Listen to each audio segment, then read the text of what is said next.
Selamat malam semua. Selamat malam, Kembali lagi bersama saya Putu Evi dan suami saya. Wayan Pohon Semara. Kita di ngobrol bareng Beli Bule yang sekarang malam hari. Malam karena kita tadi pagi sudah ikutan lokakarya ya di Tabanan. Jadi selain itu kebetulan tamu kita yang kita ajak ngobrol bareng pada malam hari ini bisanya malam hari juga. Oke, kalian pasti sudah lihat nih iklannya. Kita pasang di Instagram dan Facebook. Malam ini kita akan ditemani oleh seseorang anak muda, penari muda yang sangat sekali menginspirasi. Siapakah? Kita sambil nunggu kawan-kawan kita datang ya, biar nggak garing rasanya nih ngobrol-ngobrol gini cuman berdua aja. Berdua terus ya. Berdua kita. Oke, kita akan tungguin tamu kita. Oke, kita sebut aja langsung. Semua orang udah lihat. Jadi kita akan bertemu dengan Mila Rosinta, seorang penari dari Indonesia, ya, penari muda yang sangat-sangat sekali telah menginspirasi banyak penari-penari muda lainnya ya.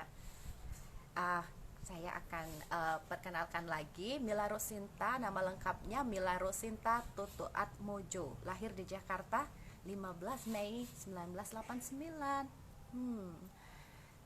Kayak saya, bulan Mei loh, kita Taurus sama Taurus. Mila mengetahui dunia tari itu sejak umurnya 7 tahun. Ya. Dan tarian yang mulai dilakukan adalah tari Bali. Nah, itu kenapa saya ingin sekali mengajak Mila ngobrol pada malam hari ini. Aku baru bangun. Anyway, halo Bama, terima kasih sudah join. Kita nunggu tamu kita ya. Sambil nunggu, saya akan memperkenalkan. Jadi Mila ini lahirnya di Jakarta, tapi tahun 2007 Mila pindah ke Jogja untuk sekolah di ISI Jogja. Dan tahun 2011 Mila melanjutkan lagi gitu untuk pasca sarjana di ISI Jogja juga. Halo Gongde. Diam di sini ya Gongde ya, jangan kemana-mana ya. Biar ada diajak ngobrol juga. Oke. Oh, nggih, Niki di Rumah rumah saja. ya, di rumah saja. Makin adik kebus pon hidupin angin Wah. sepoi-sepoi oke, biar agak ini kok kebus. Jadi di program Pasca Sarjana ISI Jogja, Mila mengambil penciptaan seni tari. Dia telah mempelajari banyak sekali seni tari Indonesia, seni tari tradisi, seni tari apa aja dia pelajari pokoknya, sehingga dia bisa memecahkan semua gerakan, dan dia akhirnya menemukan apa yang bisa tubuhnya sendiri memecahkan gerak gitu. Jadi kita akan tanya-tanya ini apa yang Mila maksud, seperti apa sih, karena saya sendiri tidak mempelajari semua jenis tarian, sedangkan Mila dalam usia mudanya sudah mempelajari banyak sekali ya. Oke, sambil nunggu jadi tahun 2012 Mila langsung membuka grup tarinya sendiri ya, namanya Mila Art Dance Group atau disebut juga MAD, MAD gitu.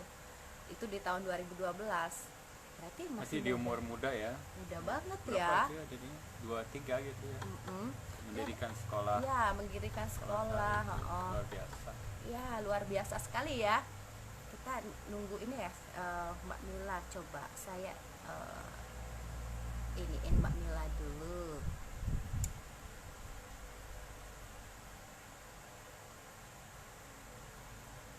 Udah tahu jamnya Wita kan? Ya, saya udah kasih tahu dong, jam 7. kita.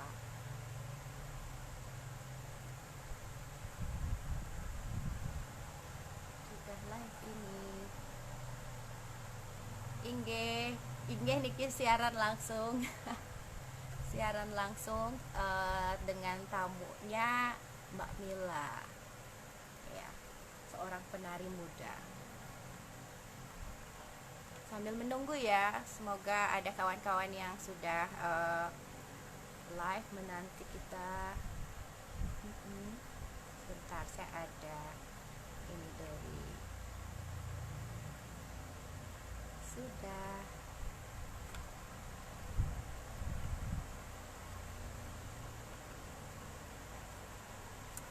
Oke, dinanti ya Mbak Mila.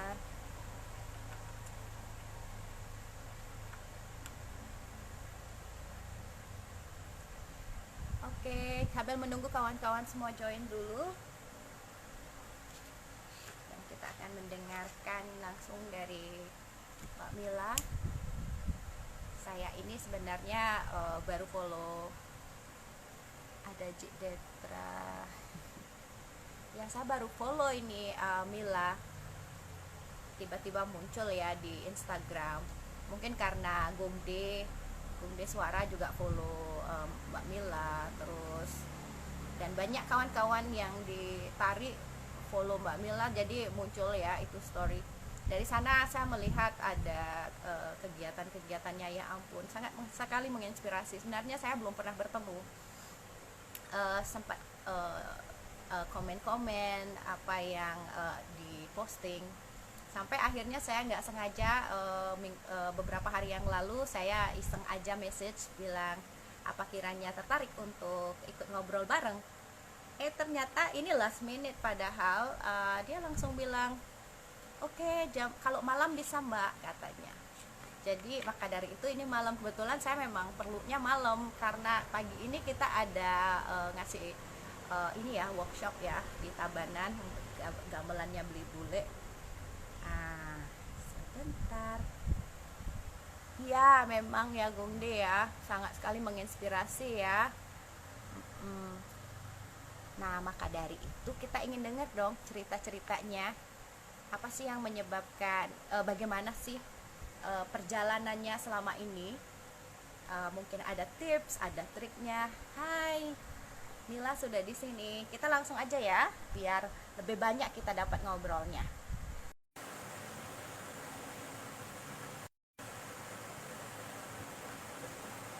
Oke, putar-putar. Halo.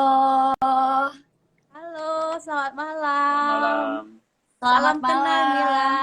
Maaf habis latihan. Tidak apa. Salam kenal. Salam kenal ya. Aduh, Salam saya kenal, senang sekali. Mbak Bli. Iya. Suami saya Pon Semara. Wayan, Beli Ya, Wayan. Oh iya, Panggil Bli Bli Wayan Pon. ya. Bli Wayan sama Mbak Putu. Salam kenal. Iya, Iya. salam kenal Mila. Senang Iya. ya akhirnya bisa connect seperti ini. Iya, senang Kita, sekali. Saya senang banget, dan sepertinya mungkin karena kita di network tari, jadi saya sering lihat postingannya di Instagram.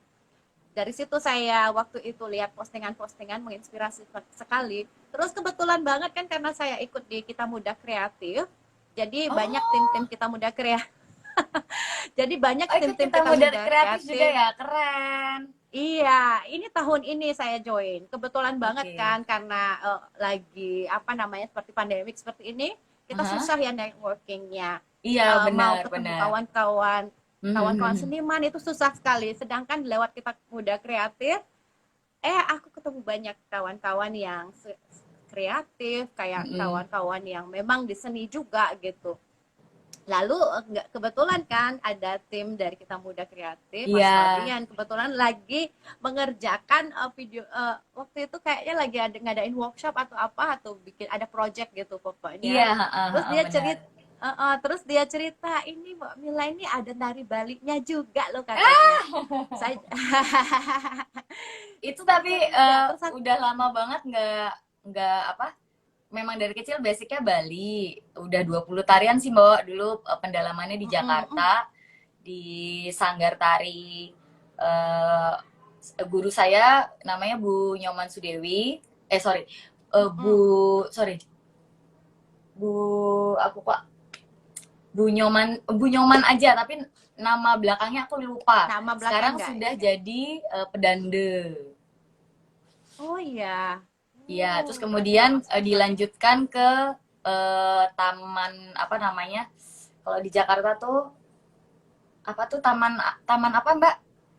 Yang TMII di TMII Oh iya, di pedalaman TMII.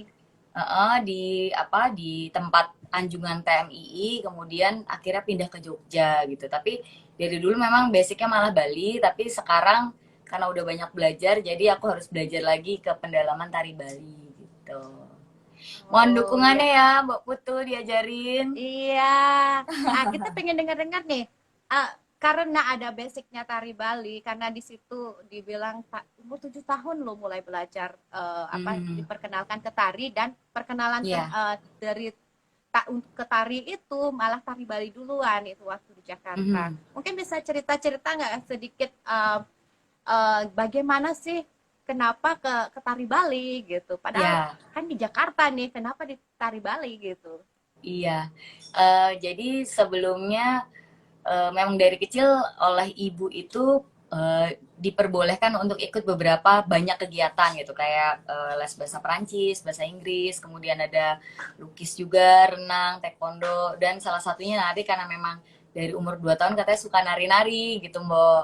Terus habis itu akhirnya ibu memilih oh ini kayaknya anak saya harus tari tradisi dulu gitu. Tapi ibu melihat dengan karakter saya yang sangat ekspresif, sepertinya butuh sekali menuangkan tarian yang memang ekspresif juga gitu. Jadi waktu itu nggak tahu kenapa ibu pengen banget saya masuk tari Bali dan saya mencobanya gitu. Kemudian proses tari Bali dari umur 7 tahun ternyata masih menggunakan cara lama. Jadi Bu Nyoman ini masih menggunakan cara lama. Mendaknya didudukin, terus kemudian seledetnya dimasukin ke dalam air kayak gitu. Terus juga Oh ya ampun. narinya agemnya harus pakai tongkat gitu. Jadi memang masih pakai cara-cara zaman dulu. Hmm. Tapi awalnya saya mikir ini militer atau tari gitu kan karena saya orang awam. Apa keluarga Iya, saya nggak iya. ada yang seniman gitu. Terus kemudian nggak apa-apa itu demi kebaikan kamu. Nah ibu dan bapak ini juga berperan penting dalam kehidupan saya karena mereka selalu mensupport gitu dan akhirnya oke coba dulu sampai satu tarian. Waktu itu pertama kali belajar pendet sama langsung condong legong Bo.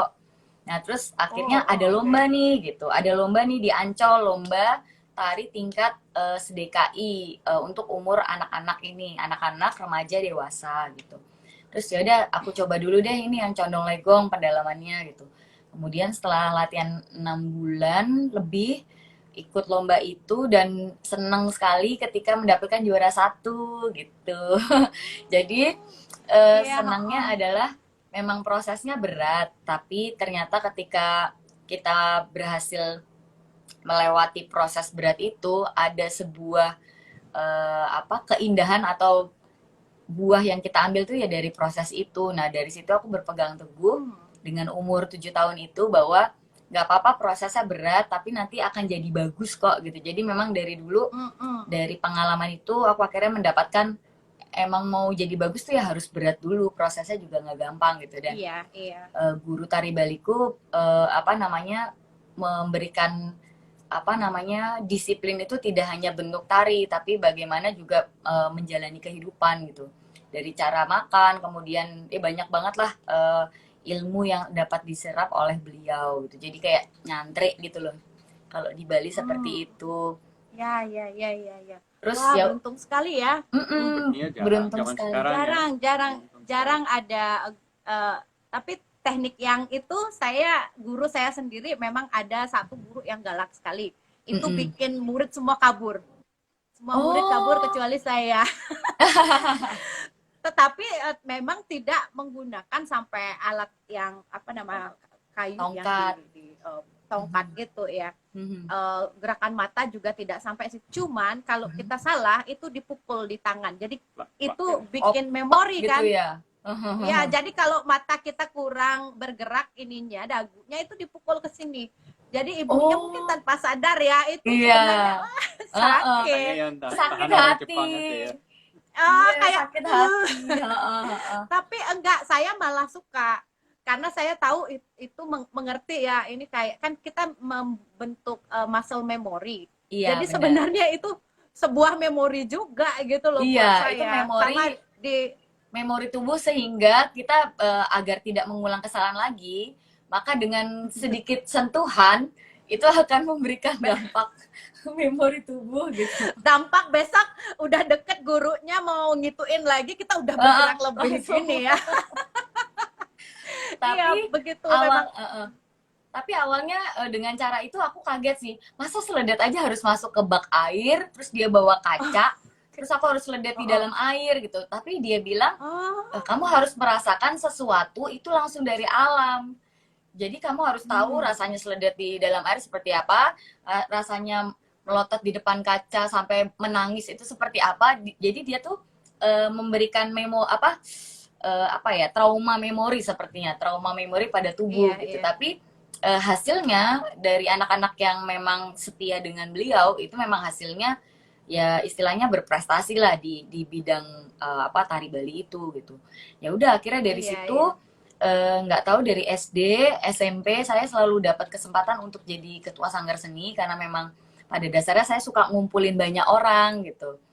Ngumpulin banyak Mm-mm. orang kemudian apa namanya ngajakin orang nari gitu. Yuk kalau nggak ada kegiatan kita bikin apa yuk gitu. Terus patungan kemudian bikin tarian bareng gitu. Jadi waktu SD pun akhirnya saya membuat satu tarian yang ditarikan seluruh sekolah setiap hari Jumat pagi setelah senam Mm-mm. apa pucu-pucu gitu. Terus di SMP pun juga saya di Jakarta akhirnya berkembang tidak hanya di tari Bali tapi juga saya belajar yapong sama belajar cheerleaders dan pop dance gitu pada zaman itu. Mm-mm. Akhirnya pindah ke Yogyakarta, Bapak minta kami sekeluarga untuk pindah ke Yogyakarta dan di sini saya tidak menemukan belum menemukan tempat les tari Bali yang serak dengan saya. Akhirnya di situ saya belajar pop juga. Di SMA juga sebenarnya dilarang untuk ada tim cheerleader, tapi saya ngumpulin. Terus kita diem-diem latihannya gitu. Ya udah di situ akhirnya saya cari komunitas tari tradisi dan guru saya akhirnya mengajarkan saya tari Yogyakarta. Nah, akhirnya di situ ada audisi penari ke Jepang setahun sebelumnya. Nah, tapi harus bisa tari tradisi Yogyakarta. Nah, di situ challenge saya.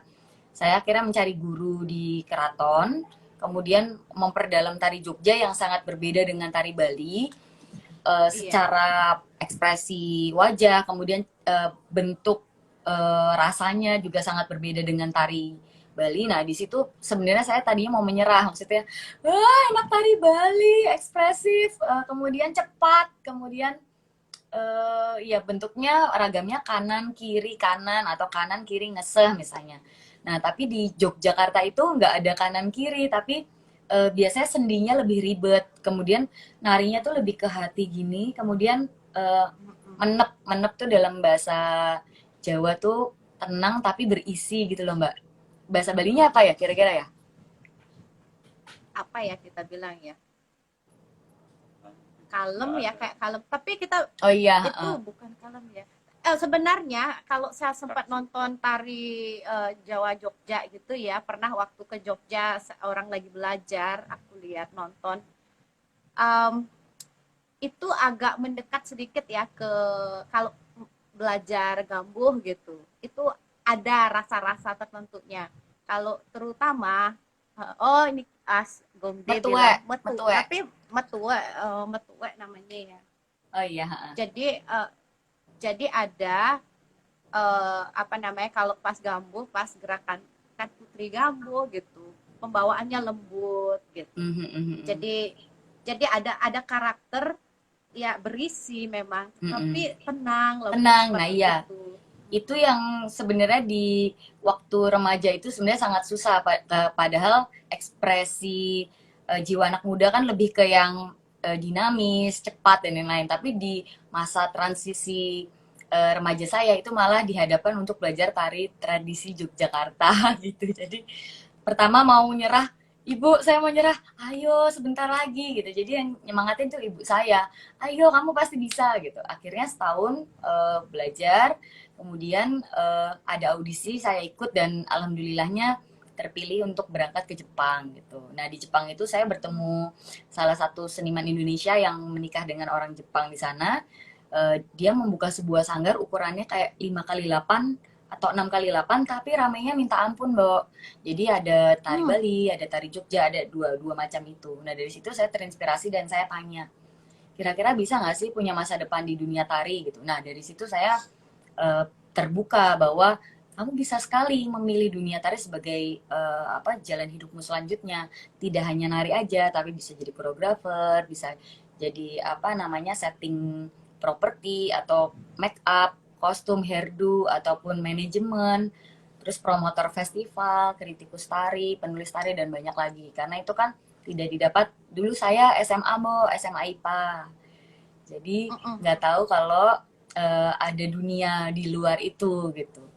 Dan akhirnya dari pulang dari Jepang saya terinspirasi dan akhirnya waktu itu ada Google atau apa, kayak bukan Google deh. Saya searching seniman wanita di Indonesia dan dari situ saya baca biografi beliau gitu. Nah di situ saya akhirnya em, mendapatkan beasiswa di salah satu universitas terbaik di Jogja, masuk ke jurusan komunikasi. Udah masuk lah. Kemudian kayaknya saya harus mundur deh. Saya nggak mau memilih dunia yang bukan saya gitu, dalam arti eh, saya merasa terbebani untuk mempelajari itu gitu, dan akhirnya saya memilih Mm. jurusan tari, penciptaan tari di Institut Seni Indonesia gitu. Dan akhirnya ya nekat, jadi waktu itu ngobrol sama ibu bapak, gimana nih gitu, nggak apa-apa, kami akan dukung kamu, tapi kamu kalau udah masuk ke sebuah dunia itu harus benar-benar nyemplung ke dalamnya, jadi benar-benar harus mendalami gitu, jadi jangan setengah-setengah gitu. Oke gitu ya udah. Dari situ prosesnya panjang. Waktu itu eh, saya harus mengejar teori, mengejar praktek, dan juga sambil semester 3 itu semenjak kuliah saya berjanji dengan kedua orang tua, saya nggak minta uang lagi ke ibu bapak saya untuk biaya hidup saya, dan kampus pun juga saya berusaha mencari beasiswa gitu. Jadi dulu walaupun uang tinggal 30.000, ya gimana caranya 30.000 ini bisa bertahan berapa hari gitu dengan biaya bensin dan lain-lain gitu. Jadi memang waktu itu semester 3 saya ada audisi Tembi Dance Company, salah satu company pertama perempuan di Indonesia yang dimiliki oleh Kompas. Ikut audisi dan di situ alhamdulillah terpilih 3 orang wanita, saya, Sekar, dan Mak Made. Dan di situ kami digembleng habis-habisan. Jadi disiapkan untuk secara secara apa secara isi konsep, kami diajarkan tentang cerita-cerita tradisi gitu atau kreasi cerita-cerita epik dan lain-lain tuh kita belajar di keraton. Jadi tiap hari tuh Mbok, mungkin kalau teman-teman pulang sekolah main, kalau saya langsung latihan di Tembi Dance Company hingga jam 12 malam. Besok paginya lagi udah kuliah lagi, terus begitu lagi. Jadi emang tiap hari saya nggak sempat mainnya tuh baru jadi ibu ini gitu. Ah, Jadi memang wah, menarik di sekali. Tembi Dance itu kita disiapkan atau diajarkan di dibentuk untuk menjadi koreografer wanita. Jadi di situ yang diajarkan adalah bagaimana proses membuat koreografi, kemudian teknik-teknik, didatangkan guru-guru spesialis kayak guru balet dari Prancis, terus tari Cirebon, Mbak Nani Topeng Losari, kemudian ada Mas Darlen tari Papua, terus ada berbagai macam tarian lain yang memang kita pelajari, kemudian kita buat karya baru dan dipentaskan. Jadi memang dulu kerjaannya selain koreografer, membaca naskah, membaca teks konteks, kemudian membuat festival, kemudian belajar bagaimana membangun link, terus juga banyak sekali. Jadi tanggung jawab kita tuh banyak sekali di situ gitu, dan di situ banyak belajar. Dan akhirnya kita di sana dari 2009 hingga 2013. Nah dari situ saya berpikir sepertinya saya harus membuat sendiri gitu. Nah akhirnya di tahun 2012 setelah lulus 2011 S1, saya langsung lanjut, alhamdulillah dapat beasiswa S2 di ISI Yogyakarta juga. karena nggak bisa ngambil di luar gitu, nggak bisa ngambil di luar negeri. Akhirnya saya membentuk Mila Art Dance Group di tahun 2012. Nah, kenapa aku membentuk? Karena sebenarnya banyak sekali seniman-seniman yang punya visi misi sama untuk mau berkarya, ada dana maupun tidak ada, berlatih berlatih terus, ada pentas maupun tidak ada pentas, dan ini saya naungi gitu, dalam arti ayo ayo ayo gitu. Latihannya dulu di lapangan, hujan-hujanan, kemudian pinjem tempat di mana, kemudian diusir gitu. Jadi saya tuh di dalam hati tuh punya memori kalau saya pengen banget punya tempat yang siapapun bisa latihan nari gitu loh, atau mungkin pengen banget punya sekolah gratis menari bagi siapapun yang emang niat gitu. Jadi emang karena pengalaman-pengalaman tidak enak itu, makanya membentuk saya untuk bikin apa nih gitu. Nah dari situ 2012 alam itu meminta saya, yang berkumpul dengan saya adalah banyak wanita. Saya juga nggak tahu kenapa, tapi yang selalu bersama saya itu adalah banyak wanita semua. Jadi sebenarnya saya bukan feminis, tapi lebih kepada alam memilihkan saya, yang mendekat dengan saya adalah para perempuan. Bahwa nanti pandangan stigma tentang penari ketika menikah, punya anak dan lain-lain, tidak bisa berkarya itu apakah benar? Kan waktu itu posisinya saya belum jadi ibu ya gitu. Tapi dari pertanyaan-pertanyaan dan stigma cerita-cerita teman-teman, akhirnya ya saya sekarang ini sedang ya mencari solusinya masing-masing untuk bagi wanita siapapun yang sudah menikah dan punya anak, apakah masih bisa berkarya? Tentunya masih bisa dengan membuat support system sebelumnya gitu. Jadi suaminya mungkin juga mensupport, kemudian juga keluarga mensupport, dan teman-temannya juga mensupport gitu. Jadi memang banyak sekali pelajaran yang saya dapat di Tembi Dance Company waktu itu, dan di Mila Art Dance ini 2012 dibentuk. Ini benar-benar dari bawah, membangun link, proses latihan terus, ada pentas tidak ada pentas. Kemudian 2011 hingga 2013 saya kuliah di S2 isi Jogja. Kemudian nabung hingga 2015 saya nekat buat dance studio karena sebelumnya waktu di Jepang dulu, ke Jepang, ke Singapura, ke Mesir dan beberapa negara lainnya, saya terinspirasi pada studio-studio yang memang banyak satu tempat tapi banyak genre tarian gitu. Jadi ya saya terinspirasinya dari sana gitu. Oh aku pengen banget nih di Jogja, belum ada nih gitu. Nah 2015 kayaknya ini uangnya cukup deh buat modal kecil gitu. Modal kecil untuk bikin sesuatu, dan aku S1 S2 udah selesai gitu. Nah itu akhirnya melihat peluang bahwa di Yogyakarta belum ada ruang belajar bagi siapapun dengan banyak genre. Ya udah akhirnya bikin, dan alhamdulillahnya masyarakat memberikan apresiasi yang baik gitu. Jadi hingga sekarang berkembang dari dulu ngontrak 2015 di ruko kecil gitu. Kemudian 2017 akhirnya saya udah nikah sih sebenarnya 2 tahun pertama, tapi itu saya mengerjakannya sendiri, tidak disupport, tidak dibantu suami dan ibu gitu misalnya, atau bapak. Kemudian 2017 ini kayaknya bisa dikembangin karena siswanya nambah terus nih Mbak gitu. Dan akhirnya 2017 mau ke 18 kita membangun di tempat sendiri, kemudian sekarang ya berkembang, jadi gedungnya pelan-pelan ditambah-tambah terus gitu. Jadi memang dibantu ide oleh suami, kemudian juga dibantu keuangan pengecekan keuangan kayak HRD gitu oleh ibu gitu, yang dulu pernah punya PH film di Jakarta, jadi pernah pengalaman gitu. Jadi memang untuk proses membuat sekolah ini memang perlu sekali banyak belajar, karena saya kan basicnya di penciptaan.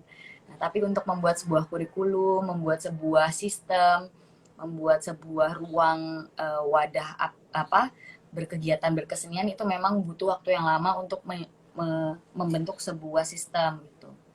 Dan hingga sekarang Mila Art Dance School sudah sekitar 3.500-an lebih siswanya dari 2015. Wow, Gitu, banyak Mbak. banget ya. Aku cerita terus, gantian dari Mbak aja deh. Enggak, aku ya waktu baca inimu ya, kan kamu tuh termasuk kalau bisa dibilang muda sekali saat memulai karir ya, dalam arti membuka sekolahnya sendiri gitu. Baru umur 23 ya? Iya. Iya, iya kan maksud aku tuh gini, begitu muda, eh, memang banyak yang menginspirasi ya dari jalan ke Jepang, melihat. Tapi aku pengen tahu nih, apakah ada misalnya em, seorang yang kamu jadiin panduan gitu dalam kamu berkarir ini? Mhm, Misalnya ada mungkin penari lain yang sudah terkenal seperti itu, mhm, atau bahkan mungkin penari yang kita nggak kenal tetapi dia sangat menginspirasi kamu. mhm.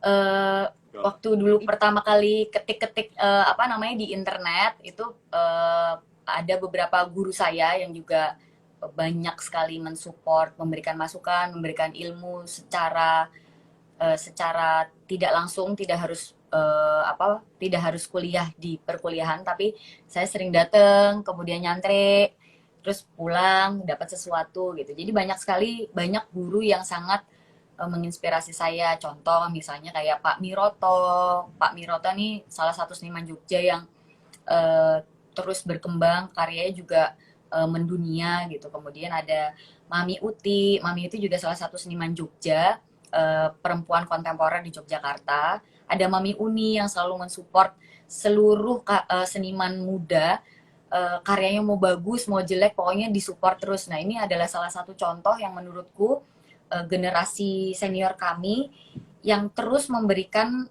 ini apa namanya energi kepada generasi selanjutnya. Nah, ada juga Mas Sardono. Mas Sardono adalah salah satu maestro tari kontemporer di Indonesia. Saya juga banyak sering ngobrol. Ada Mas Gari Nugroho yang kadang misalnya ke studio terus Mas ngobrol yuk apa? Saya melihat ilmu-ilmu dari pandangan-pandangan lain, dari film, dari sutradara dan lain-lain gitu. Kemudian juga ada Bu Retno Maruti, penari koreografer tradisi di Jakarta yang bertahan di Jakarta dengan apa segala perkembangan perkotaan tapi masih tetap cinta dengan budayanya gitu. Terus eh, Bu Wangi, Bu Wangi Indiarti dari Indramayu gitu. Jadi Bu Hartati, salah satu seniman tradisi Yogyakarta yang sudah sepuh tapi masih menari. Mas Didi Ninitowo yang selalu memberikan ilmu, jadi sering datang ke sana terus, Mas gimana nih? Sering denger, sering aja denger gitu. Terus misalnya mau bantu apa gitu. Tapi satu sih sebenarnya kuncinya eh, mungkin ketika kita belajar jangan berharap mendapatkan materi dulu gitu. Kalau saya belajar dari orang-orang zaman dulu nyantrik gitu, Bu Agung Arini ataupun siapa gitu. Mereka ketika kita belajar, saya mendapatkan ilmu cerita itu tuh udah sangat senang bahwa beliau berarti memberikan petuah-petuah atau perjalanan beliau kepada kami itu adalah sebuah rejeki tidak melulu uang ya tapi pesanku kepada anak-anak muda sekarang adalah ketika kamu sudah masuk ke tari gitu tidak melulu ketika kamu menari harus selalu dibayar dengan materi gitu karena nomor satu materi akan datang ketika kualitasmu muncul gitu jadi memang kalau belajar di angkatanku belajar dulu ilmu sebanyak-banyaknya kalau dulu saya belajar dari jadi kru mbak jadi kru angkat panggul di apa di panggung kemudian bantuin make up nggak dibayar nari nggak dibayar gitu udah sering terus di Prambanan 15.000 di Keraton 7.500 jadi ada pengalaman tuh iya iya iya makanya jarang main karena saya mau cari pengalaman itu main film iya terus misalnya jadi asisten ini iya gitu dengan banyak belajar dengan banyak punya teman dan pengalaman itu kita banyak belajar dari cerita teman-teman sutradara dan punya banyak teman dengan berbagai lintas seni itu sangat berpengaruh sekali jadi eh, karena saya suka berteman jadi ya mungkin itu berpengaruh ke bagaimana juga membangun link dan apa sudut pandang yang nggak hanya di tari aja tapi bagaimana nih di film gimana di teater gimana kayak gitu mbak. Iya, tadi ngomongin Ibu Arini. Jadi berarti kan sekarang kan sudah belajar berbagai jenis tarian ya, Mm-mm, tidak mm-mm, hanya tradisi, em, tarian Nusantaranya juga dari mm-mm, berbagai wilayah di Indonesia. Terus mm-mm, juga apa namanya? saya lihat juga ada gerak tariknya kayak balet dan sebagainya itu ya juga. Nah pas belajar semua tarian itu dan apa sih dari semua tarian yang dipelajari apa yang paling mempengaruhi karya-karya kamu? Oke, jadi waktu itu ketika ingin menjadi penari profesional gitu, kita harus memiliki banyak tabungan tubuh gitu. Itu sebagai penari ya Mbak ya. Ketika ingin menjadi penari profesional, kita harus punya banyak tabungan tubuh. Entah tradisi dari Sumatera, Jawa, Kalimantan, Papua, dan lain-lain. Kemudian balet, mungkin tap dance, hip hop, K-pop, jazz funk, dan lain-lain gitu. Jadi memang sampai sekarang kalau ada workshop di sekolah, saya suka ikut. Karena, oh kebaharuannya kayak gini nih, biar saya tahu. Nggak old school, nggak old body juga gitu. Nah, di situ sebenarnya saya juga belajar ketika jadi koreografer dan kamu mau masuk ke ranah kontemporer. Kontemporer itu kan adalah artinya adalah saat ini, dimana ketika kamu menghadirkan sesuatu yang lama, misalnya ini kunciran gitu ya, sesuatu yang lama menjadi punya makna sesuatu yang baru gitu. Nah, dengan kita memiliki tabungan tubuh yang banyak, koreografer itu punya banyak sudut pandang kira-kira ketika ingin merepresentasikan ini menjadi sesuatu yang baru butuh teknik apa gitu. Ketika dia sudah punya banyak tabungan tubuh, dia akan lebih pintar juga untuk dapat merepresentasi apa yang ingin dia sampaikan. Itu sih sebenarnya. Jadi kalau tradisi gitu emang aku punya cita-cita, aku pengen jadi penari tradisi. Ya udah kalau tradisi mungkin aku akan terus mengentalkan tradisiku dalam arti dari ritualnya, dari cara apa namanya? Cara teknik dan lain-lainnya gitu. Itu memang aku harus tradisi. Tapi ketika aku menjadi koreografer kontemporer itu aku harus membuka seluas-luasnya ilmu baru hingga pandangan baru dari sudut pandang apapun, kemudian aku olah menjadi apa yang ingin aku sampaikan. Nah, tapi selama ini entah mengapa yang sangat menginspirasi aku adalah ilmu-ilmu yang memang ada di sekitarku, yaitu ilmu Jawa gitu. Kebetulan bapakku memang salah satu tokoh yang berpengaruh terhadap saya karena memang bapak suka spiritual, bapak juga suka cerita-cerita Jawa, Mahabharata, pemahaman-pemahaman Nuswantoro. Nuswantoro itu berarti dari Jawa sampai Bali. Penelitian tentang Nusantara tuh apa, Atlantis tuh apa, dan lain-lain. Jadi memang dari cerita beliau, walaupun saya nggak pernah curhat tentang percintaan ya, tapi saya selalu di influence tentang sesuatu yang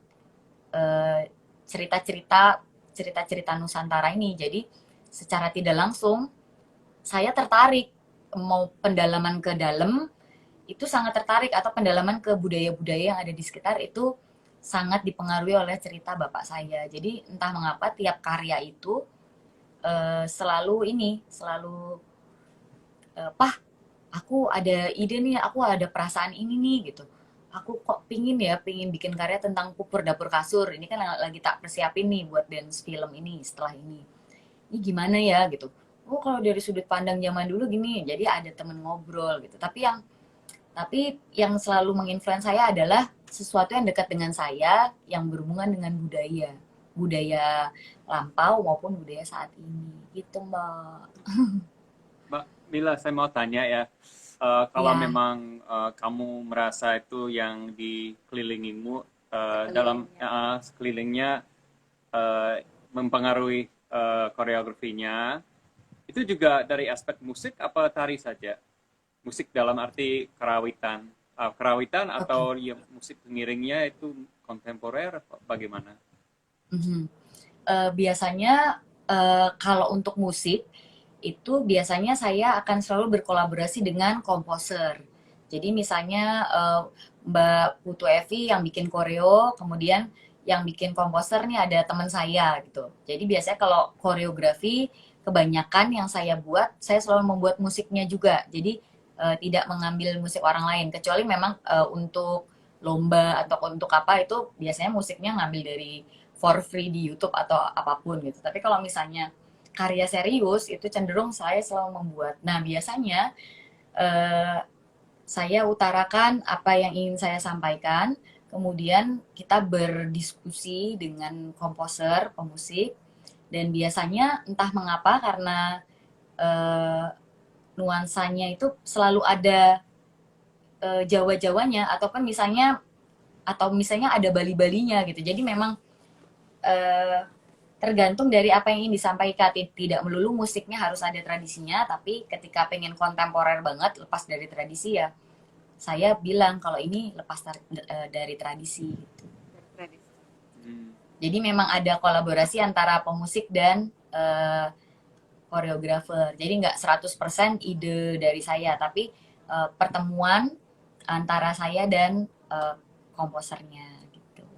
Tapi alat musik yang digunakan itu tradisi Jawa ya? Iya. Atau instrumen barat atau bagaimana? Ada yang tradisi Jawa, ada yang tradisi Bali, ada yang instrumen barat juga gitu. Tergantung dari karya yang ingin disampaikan. Kalau Bli lihat yang kalau Bli gamelan ya di sana ya? Iya, saya paling suka gamelan Bali yang ada nuansa Jawa. Jadi keren sekali. gamelan Bali yang dari zaman Majapahit dan pra zaman Majapahit. Jadi kalau gamelan Bali yang kekinian saya tidak begitu tertarik ya. Tertarik, oh ya, oke. Jadi yang kita memang gali di Mekar Buana itu semua gamelan yang langka ataupun yang sudah punah. Jadi kita berusaha bangkit kembali dari catatan buku Belanda, catatan buku lama dari segi nada, gendingnya maupun orkestra. Jadi kita sudah pernah membangkitkan kembali satu orkestra yang sudah hilang. Jadi kadang-kadang kita menemukan tidak hanya di buku tapi di museum di luar negeri seperti itu. Jadi mungkin biasanya ada nuansa Jawa. Berarti sebelumnya Beli sama Mbok ada penelitian dulu ya. Ini nada-nada lama gitu ya. Kita kenal gara-gara penelitian sebenarnya karena saya bertujuan untuk meneliti gamelan. Tujuan saya dulu untuk meneliti gamelan bukan meneliti dia. jadi saya kenal dia di sebuah hotel di Sanur, Hotel Tanjung Sari, di mana pemiliknya punya koleksi gamelan tua, gamelan Belegongan, Semara Pertanian namanya itu. Kemudian saya bolak-balik ke sana meneliti gamelannya, terus melihat dia lagi latihan legong cobok gitu ya. Wow. Jadi saya salah fokus. Jangan cerita itu. Ini harus tema lain. Jadi sebenarnya suami saya tuh karena dia antropologis ya ininya jurusannya dulu. Jadi dia bagaimanapun jadi tertarik hal-hal yang lama. Jadi sorry dia arkeologi. Jadi iya. Jadi entah kenapa jadi tertariknya sama yang hal-hal yang lama gitu. Jadi itu sangat mempengaruhi banget apa yang ingin kita lakukan. Kayaknya kamu pernah bilang kenapa nggak ambil istri antik aja gitu. Istri antik. Boleh deh kapan-kapan saya ke Bali terus nanti nari pakai gamelannya Beli ya. Iya banget, boleh banget. Boleh. Kalau biasanya Mila kalau ini ya nggak pandemik kayak gini nih sebelumnya ini. Kalau sekali waktu agak sering gitu nggak ke Bali? Biasanya. Sering banget ke Bali. Sering banget ke Bali dulu juga sering banget lah ke Bali. Pokoknya tau lah teman-teman sering banget lah ke Bali. Nanti mampir. Sering banget ke Bali. Pasti mampir biasanya kadang 6 bulan sekali, kadang ngisi workshop juga di teman-teman di Bali kayak gitu. Terus juga kadang kalaupun liburan gitu sambil searching kostum-kostum tuh loh Mbak, karena kan aku sering punya koleksi kostum legong, Trunajaya atau Kebiar Duduk kayak gitu, beli-beli. Beli-beli buat dibawa ke Jogja gitu. Iya. Itu berarti tadi bilang 20 tarian Bali ya waktu itu ya. Ya, tahu. Cuma termasuk legong. Cuma masalahnya nih Mbok, ketika kita mempelajari banyak tarian gitu kan, itu kan memori lama kan adalah tarian Bali ya. Ketika kita mempelajari banyak tarian hingga hip hop, K-pop, ladies, waacking dan lain-lain gitu, kita ketika kembali ke tradisi kita tahu nih agemnya. Tapi memori tariannya itu jadi Gerakan. lupa. Jadi kalau mau pentas Hmm. lagi, misalnya mau pentas tari gebiar duduk ya aku harus ngapalin lagi ini di mana gitu atau Iya, iya, gebiar betul, betul. kerompong kayak gitu. Iya. Tapi menurut kamu gimana sih kalau aku ya misalnya atau Mm-mm. kebanyakan orang kulihat kalau aku kayak orang badan yang terlalu lama kan di klasik gitu misalnya di tradisi Mm-mm. tradisi kayak aku misalnya tari Bali itu kental banget nih. Terus Ha-ha. kalau aku menari tarian lain karena aku udah telat nih misalnya karena nggak pelajari bersamaan gitu. Mm-mm.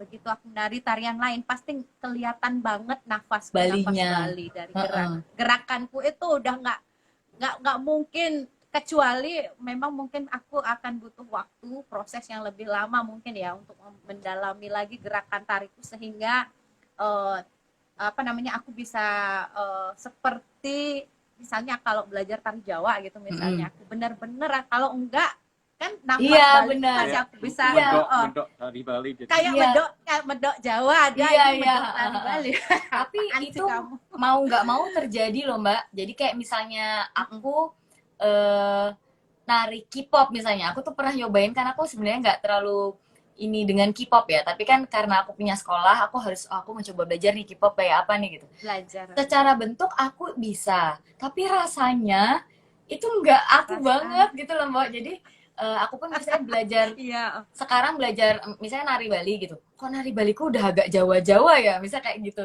jadi itu Uh-huh. nggak bisa dipungkiri basic kita dari mana terus kita sering nari apa itu mempengaruhi energi kita gitu jadi kayak aku mau nari K-pop mau Iya. nari hip hop tapi Mbak kok rasanya Mbak Mila kayak tradisi sih kayak gitu jadi suka diketawain anak-anak kayak gitu. Iya, sama juga apa namanya ada kawan gitu misalnya saking lamanya di tradisi tari Bali gitu, terus Mm-mm. belajar tari lain kayak tari India atau apa, Heeh. kadang kita sendiri udah langsung tahu dia lagi nari tari India nih, udah tahu dah ini dia emang penari Bali mau gimana nggak bisa ini. Iya emang. Kecuali dia mungkin kalau lebih lama lagi ya mungkin, menurut saya Itu pasti kan bisa mirip sebenarnya. sama Iya orang pasti yang bisa sih belajar sebenarnya. beberapa bahasa. Iya, sama kayak belajar bahasa Iya, ya, sama kayak belajar betul. bahasa. Kalau kita nggak pernah pakai kan kita lupa. Nah, nanti ketika kita mau Kan belajar lagi, ini butuh waktu lagi gitu. Jadi memang mungkin bisa, tapi butuh waktu yang lama sih, Mbak. Karena kemarin perpindahanku dari Bali ke Jawa, itu juga butuh waktu yang sangat lama. Terus kemudian ketika ngerasain tari Sunda, oh Sunda tuh gini, kuncinya tuh di sini. Ketika ngerasain tari Papua, oh ini tuh di kaki gitu. Dia membumi banget gitu. Jadi terus kalau balet beda lagi. Balet tuh lebih ke gravitasinya dibawa ke atas terus gimana caranya kaki kita tuh bisa bener-bener ngunci sehingga badannya ringan kakinya ringan gitu jadi punya kesulitannya masing-masing gitu. mm-mm. Emang masih bisa ya? Umur berapa sih waktu itu belajar tari balet? Tari balet aku kalau nggak salah dua 23 20 sorry Bisa, bis, 22 masih bisa kok Mbok kalau basic-basic plie, point, turn uh, gitu-gitu. Itu kan. secara flexibility gimana? Secara flexibility-nya? Nah, tapi memang Bisa dapat? dari dulu cheerleader kan aku memang udah sering flexibility. Oh Jadi iya, betul. aku tipe orang yang apa suka kalau tubuhku berkembang. Jadi misalnya aku nggak bisa split. Gimana caranya nih aku punya target sebulan ini bisa split. Terus kayak misalnya walk over ke depan. Bayangin aja umur 31 misalnya nggak bisa apa gitu. Tapi aku tipe orang yang punya punya ketika ingin punya apa tuh Kemauan harus keras. bisa itu jadi kayak misalnya olah tubuh apa Ketekunannya. olah tubuhku apa misalnya sakit banget tapi dia ayo bantuin aku ditarikin dong badannya jadi dipaksa ya sakit dengan teknik yang tepat ya, tentunya harus belajar dengan Iya, anak-anak ya yang muda harus juga gitu tapi memang harus punya kemauan itu kalau untuk di tubuh yang memang harus mau sakit dulu gitu loh Mbak. betul betul sekali. Cerita dong dikit karena aku kan ini ya aku sama nih pakai search gitu kayak kalau nggak salah yang dulu search engine gitu Yahoo kalau nggak salah nggak Google sekarang kan Google.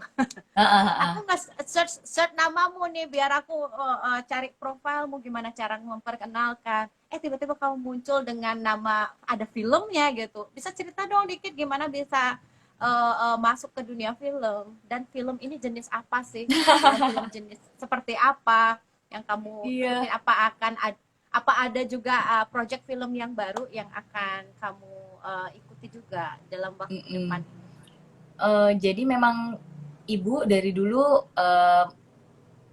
punya PH film ya di Jakarta gitu. Memang dari kecil suka ikut ibu kerja, jadi ngerti gimana cara kerja film gitu sebenarnya. Tapi waktu itu ketika kuliah mau lanjut ke film atau mau ke tari ya gitu. Tapi kayaknya kalau film di Yogyakarta agak susah, kecuali memang kita benar-benar mau indie gitu. Jadi dulu nggak ada bayangan kalau film di Jogja itu kayak apa gitu.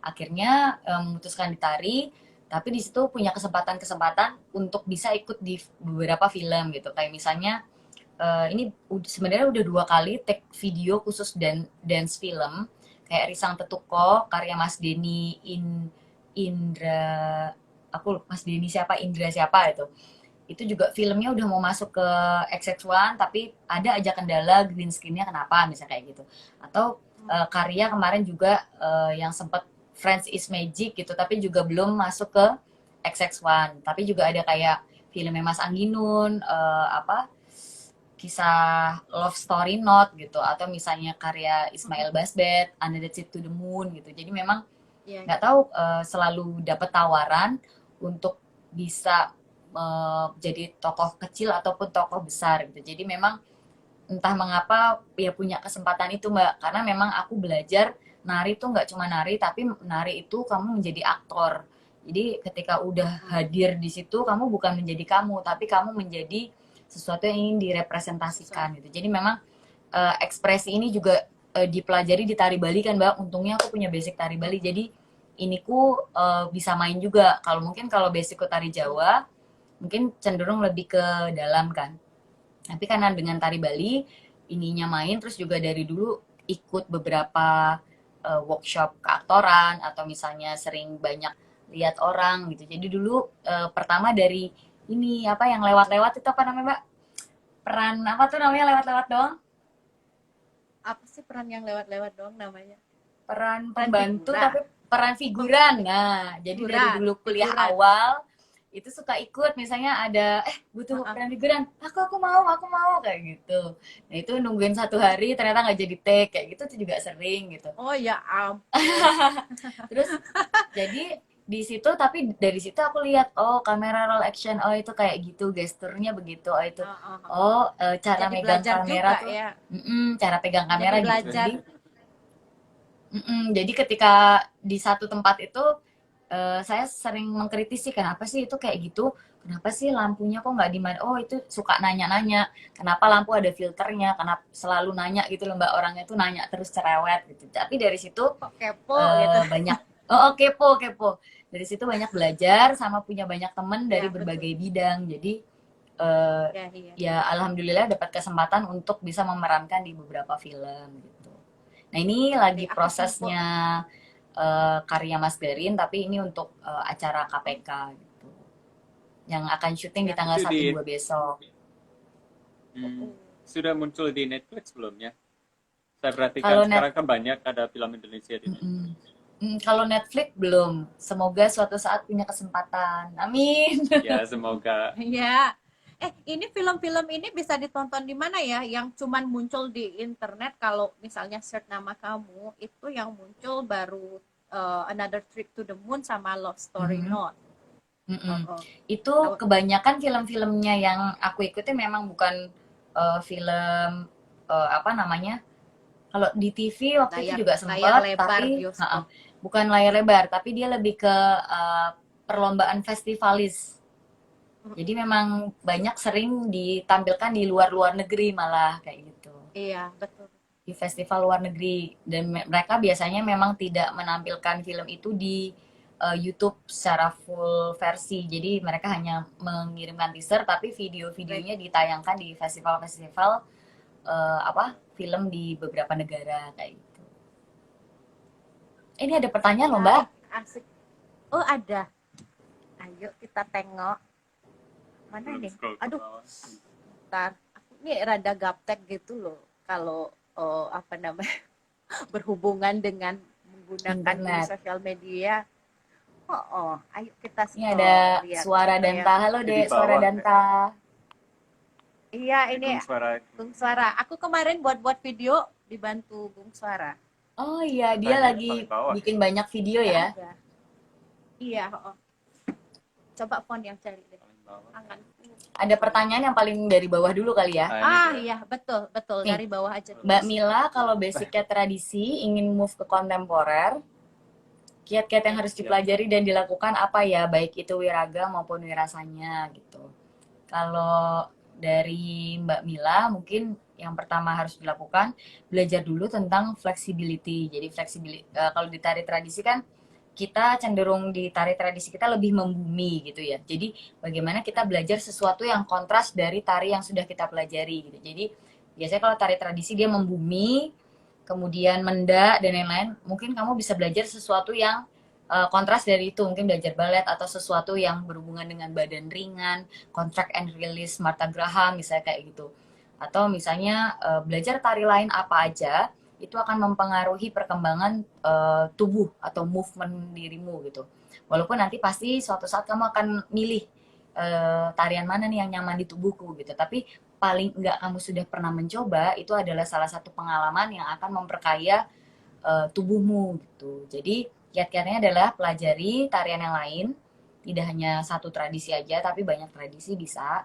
Kemudian lakukan flexibility, olah tubuh dari pernafasan dada dan perut. Kemudian sakrum itu kandung kemih yang dikempitkan. Kalau di tari Bali apa yang Mbak namanya, Mbak? Aku lupa. Kalau di Itu bukan kayak kegel gitu ya. kayak Kalau di kegel. sini kan tapi kita ya memang perutnya aja dipipihin masuk ke dalam ya, karena kan pantat kita harus melengkung ke belakang. Iya. Nah, kalau Sana. yang di tari Jawa tuh ngempet namanya. Jadi kayak ngunci gitu. Jadi tak. Nah, karena semua energi penari tuh datangnya dari kandung kemih ini. Jadi ketika sini udah ngunci, klek, tubuh akan mengalir, energinya akan mengalir ke seluruh tubuh gitu. Setelah itu ada ya belajar aja olah tubuh kayak kayang, split, handstand gitu-gitu. Sesuatu yang belum pernah kamu coba sebelumnya gitu. Jadi kamu mau coba belajar apa, ikutin aja gitu. Itu tipsnya. Kemudian kamu challenge dirimu sendiri nih. Misalnya kamu harus bisa apa. Nah, kamu challenge dirimu sendiri dalam waktu sebulan ini bisa atau enggak gitu. Gitu teman-teman. Asik ya. Kita punya waktu nih sekitar 3 menit lagi. Oke, siap Ada Mbak. sih kalau kita naik ke atas ditanya ini nih, Mak, buat penutupan nih bisa nggak nunjukin sedikit tari Balinya katanya? Jangan. Mungkin kasih lihat agem, mungkin pas ulap-ulapnya atau pas ngagem naik turunnya atau gimana? Ini nggak percayaan sih nanya-nanya. Ini tulang belikatnya nempel ya. Tapi aku nggak mendak ini di kursi, nggak apa-apa ya, Mbak? Nggak apa-apa.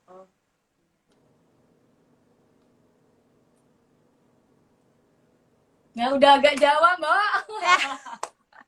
Enggak, masih bagus kok. Agemnya masih bagus. Udah agak Jawa, udah lembut-lembut gitu. Nanti aku semakin tua juga belajarnya jadi yang lebih lembut-lembut gitu. Karena dulu aku ingat kalau dikasih nari oleng aku nggak mau. Aku lebih suka nari condong, iya. Yang loncat-loncat aku suka. Tari kijang juga suka. Ya, kijang, loncat-loncat. Manuk rawo. Iya, Manuk Rawo yang kayak gitu udah langsung seneng gitu. Apalagi dikasih tari yang kayak modelnya di antara ya, kalau kayak Sri Kandi dan sebagainya itu. Kalau udah tari-tari baru yang kebiar itu dulu suka banget. Kita punya 1 menit. Mungkin ada pesan kepada penonton. Pesan apa nih, Mbak? Iya, kepada yang nonton pesan mungkin menyemangati kawan-kawan saat pandemi seperti ini. Mbak Putu, Mbak Bli, matur sukses sekali sudah mengajak sharing pada malam hari ini. Semoga kita bisa kolaborasi suatu saat nanti ya. Ditunggu banget. Datang ke Bali ya. Iya, siap. Buat teman-teman di luar sana, pandemi memang saat ini membuat kita untuk terus di rumah. Tapi bagaimana kita beradaptasi untuk bisa terus berkarya di rumah aja. Nah, caranya dengan bisa belajar hal-hal baru, entah mengedit video, entah mengedit musik, kemudian ngambil video sendiri di rumah, di dapur, di atas pos.